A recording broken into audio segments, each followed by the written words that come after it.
Hey Cricut Crafters, it's Shay. This is part 2 of my whole Cricut business series talking specifically about shipping. So in the previous video, which was yesterday, go ahead and check it out right here, we talked about different packaging options and what you might want to use those for. What could you package in those items to kind of, protect your material, your product, and whatever it is, and talk about the differences that you're going to need to think about to calculate your shipping.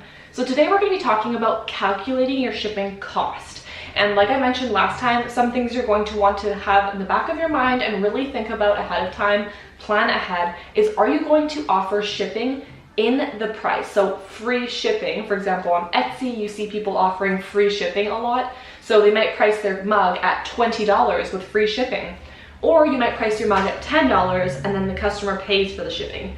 Do you see how it's actually the same price? It's just the shipping is technically calculated in this. Now, why shops do this is a lot of times it's more attractive to go for the free shipping option. Myself personally, I love going to shops that have free shipping. I don't know why, but in my head, I feel like I'm saving money somehow, even though technically I'm pretty much paying the same.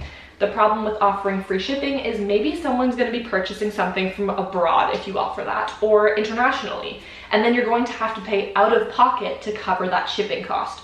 So something to consider, if you're just sending something like this size that's going to go in the mail, like an envelope, not a big deal. But if you're sending something in a big box, maybe it's a poly mailer, something to consider. The first thing we're going to talk about is how to price your shipping. So you do have to put in certain factors for shipping, which will be the weight, and that includes like your packaging, whatever you're selling, all of the little things you include in your packaging. Is it your business card? What is it you're having in there? All of that is going to play a factor into this. So I just purchased this digital postage scale off of Amazon. This was, I believe, about $35. They had tons of different options, some more expensive, some cheaper.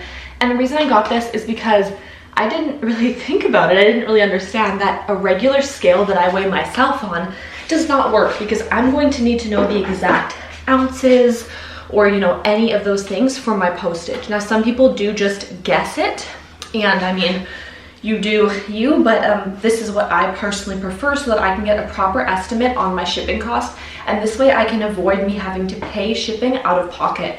So go ahead and turn it on. So here we have my little scale.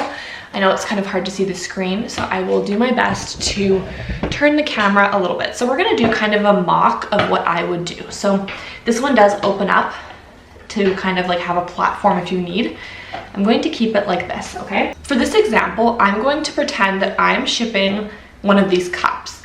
So for your product, each product you're going to need to do this, okay? So whether you're selling a shirt, a decal, if you're selling a sign or a mug, a cup, whatever different product or blank you're using, you need to do this for, because it's going to differ. For example, this wrap, it is going to make a little bit of a difference on this cup compared to putting it on a mug, okay? So something to key in. Then you're going to grab your packaging. So essentially you are going to package this. You're going to package this as if you were selling it. So go ahead, we're going to close our package, okay? We're gonna tape it up at the bottom. So I have my box here, okay? Let's pretend like it's taped up, okay? You're gonna take whatever you're going to put it in. So if I'm going to include bubble wrap, like I said, you're going to quite literally do it, wrap it, and all of that as if you were actually going to ship it. Pretend that someone just ordered this and we're packaging it, sent them. So, okay, let's say that that's all I wanted to do for it. I mean, honestly, I would add more, but for the purposes of today's video, here we'll do like this, okay? So I have it all bubble wrapped. I'm gonna put that in there. Then I'm going to go ahead, this is my little stickers and care labels bin that I have here. I'm going to start adding. So I have my little care card. I'm gonna put that in there. I have a business card. Grab that, put that in there. Sometimes I like to throw in some freebie stickers that I make, add some little freebies. I'm gonna grab some of those, add that in the box, okay? Let's say, pretend this is my shipping label, okay? It's not actually. I'm gonna add my shipping label, an invoice. Then you know, if you're adding tissue paper, whatever, close the box or, you know, whatever, the bag. You're gonna tape it.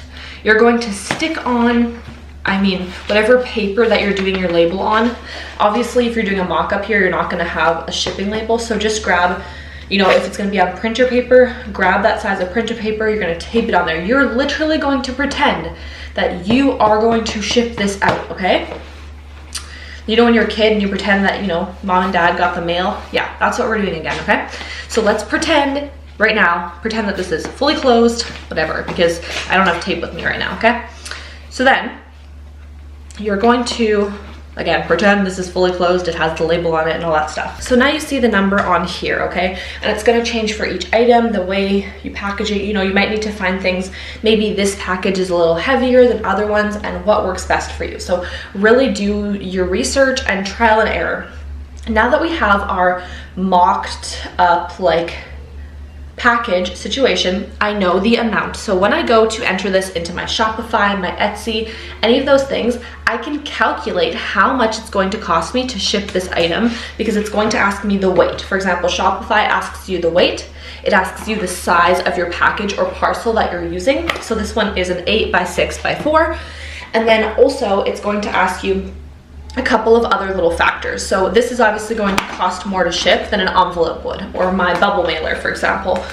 So you're going to do this for all of your products. If you're selling shirts, you're gonna do the same thing. You're gonna grab your poly mailer, you're gonna put it on there. You're gonna fold up the shirt in the tissue paper or whatever you're doing. Add your sticker on there. You're gonna put in your business card, your care labels, your freebies, whatever you are including into that. And you're gonna figure out the weight of it. You need to do this step to get the shipping properly calculated. I know some people just estimate it, but honestly, sometimes errors can happen when you estimate, and then you're gonna end up having to pay shipping out of pocket, which cuts into your profit. It's going to cause issues because then you're gonna have to change your shipping on your storefront and all that stuff. And though you might need to do that anyways, it's something to really consider ahead of time. You don't wanna have to keep changing your shipping and all of your cost and things like that. And that's a wrap on the shipping portion of my Cricut business series for now. I just posted 3 videos, 3 days in a row with part 1, 2, and 3 talking all about shipping, packaging, and how to set that up on your online store. So now that we've done that, and you've calculated this ahead of time, it's time to start creating our store. So in the next video, I'm going to go ahead and show you exactly how to create your own online shop. Whether you're wanting to do it on Shopify, you can consider Etsy as well. I personally chose Shopify, and we can talk about the pros and cons and why I chose that in another video. And for what I specifically wanted to do with my business, it made more sense to go the Shopify route. Now, this is still relevant to you if you're gonna go ahead and do an Etsy or your own website, but you can kind of see how it's done, the pricing, and all of those fun things. So that's going to be in the next video coming up fairly soon. Thank you so much for joining me today, and I will see you all in the next one. Happy crafting!